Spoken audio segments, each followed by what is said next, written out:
In order to use I/O panel utility, make sure you go to the tool menu and you see this option, I/O panel utility.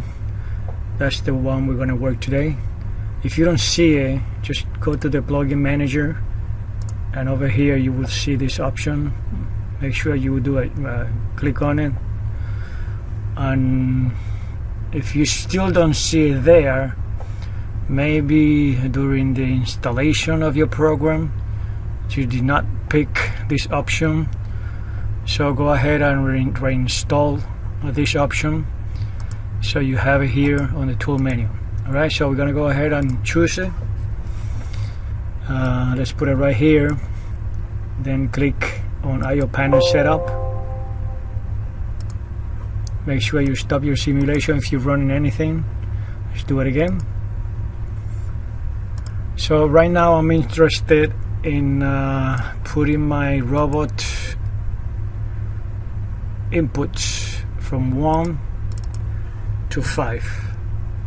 I'm gonna go ahead, put a number here starting from robot input 1. I'm gonna take the next 5 registers and click on add to put it over here, and just to see what it looks like, I'm gonna hit the apply buttons, and this is what it looks like. As you can see, there are some of them that are completely unused. The one I'm interested, it would be this one here, configuration, on my I/O type. I'm going to choose robot, and these are the only one I'm interested for now, from 3 to 6. So 3, 4, 5 and 6, this is the only thing I want.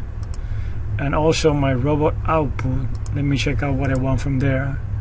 So let me open a notepad and write exactly the I/O that I'm interested in seeing, because those are the I/O that I'm going to be manipulating inside my simulation. So on my RI,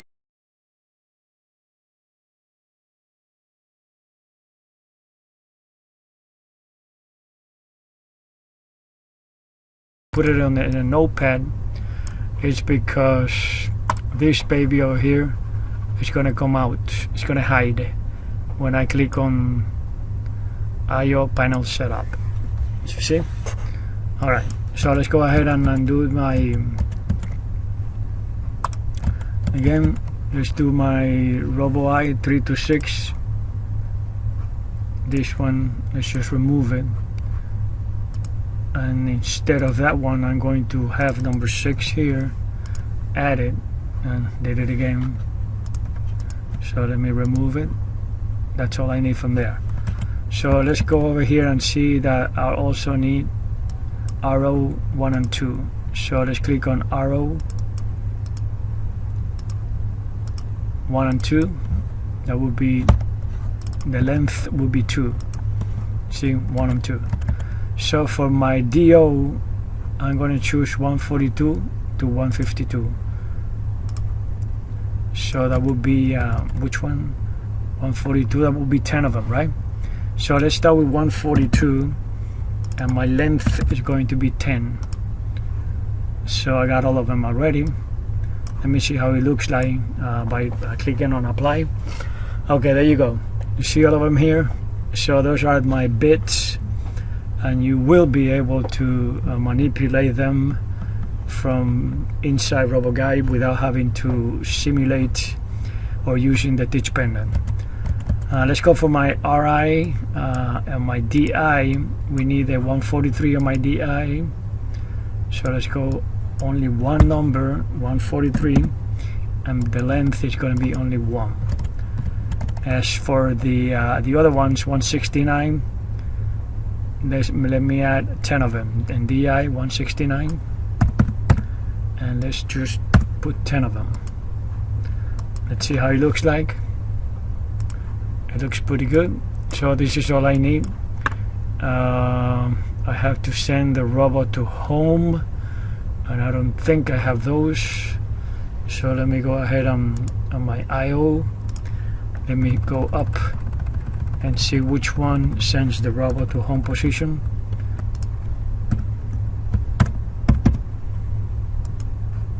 That's better. So since I like them to be in numerical order, I'm going to highlight it and click over here so I can bring it up right below 143, right there, and then click on apply again, and OK.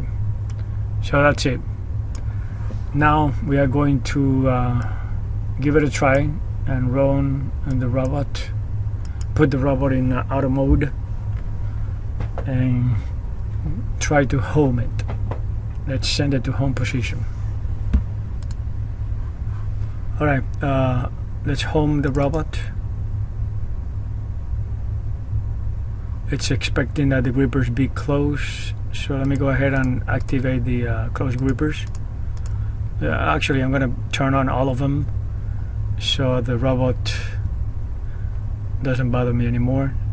So let's go to home position. Now it's going to home, and from there we're going to go ahead and do this one again.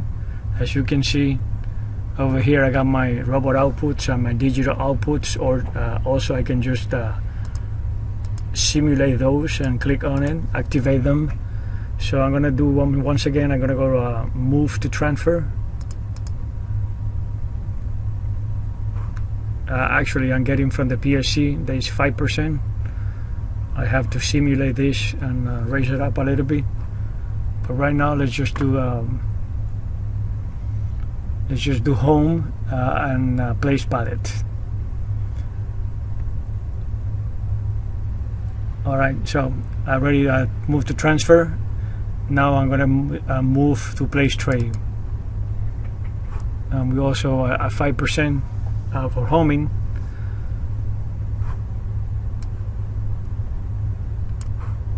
And 5% for running, because we're not connected to the PLC and it's sending the minimum speed, which is 5. I can simulate this on my I/O, but I'm not gonna do that because I like to show you something else.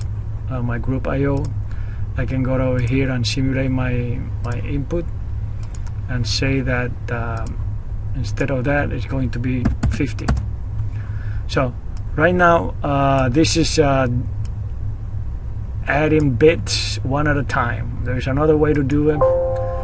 Let me stop the simulation. There's a much faster way to do it. I don't like it because it leaves me with a lot of blank spaces, and I don't like that. But this is a pretty good way to do it if you're in a rush. Let me clear everything. And right now, let's say that I created my home program, this one over here. What I do is I'm going to tell the I/O panel setup to grab every single input and output inside that we are referencing inside home or any other programs, and then those input and outputs and variables and register, you're going to bring them over here and place them on this window over here. So let's start with home. I'm going to go ahead and add, and there you go. Let me hit apply so we know what signals I got, and this is it. These are the bits that are referenced inside this program, and I did it with just one click. So let me go to mode inspection and do it again on this program.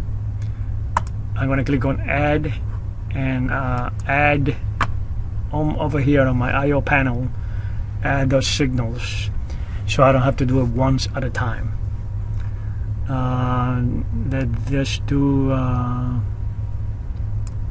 Let's do one more. Pick from transfer,